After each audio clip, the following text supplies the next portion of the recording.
10 seconds bake to bake। আজকে আমরা একটা খুবই ইম্পর্টেন্ট ইংলিশ ফ্রেজ নিয়ে কথা বলবো, যেটা আমি প্রায় ফেসবুকে দেখি। 10 seconds bake to bake। আমি প্রথমে ভাবছিলাম এটা হয়তো কেক বানানো নিয়ে কিছু হবে, যে 10 seconds bake to bake।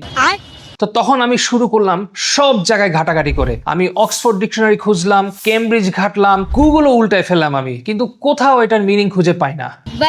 Then suddenly আমি সত্য কথাটা খুঁজে পাইছি। এটার অ্যাকচুয়াল মিনিং হচ্ছে, আমাকে ফলো করেন, আমিও আপনাকে ফলো করব 10 সেকেন্ডের মধ্যে।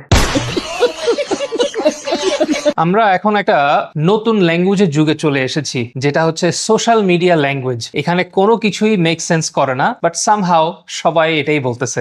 আপনারা সবাই আজকে জেনে নিন 10 সেকেন্ডস বেক টু বেক এটা আসলে বেকিং এর সাথে কোনো সম্পর্ক নাই। এটা অ্যাকচুয়ালি ছিল 10 সেকেন্ডস ব্যাক টু ব্যাক, কিন্তু হয়তো কেউ একজন যে একটু ইংলিশে দুর্বল, সে ব্যাক টু ব্যাকটাকে ভুল করে বেক টু বেক লিখে ফেলছে। এরপর থেকে এটাকে আর কেউই প্রশ্ন করে নাই, যার কারণে আজকে সব জায়গায় আমরা দেখি 10 seconds bake to bake।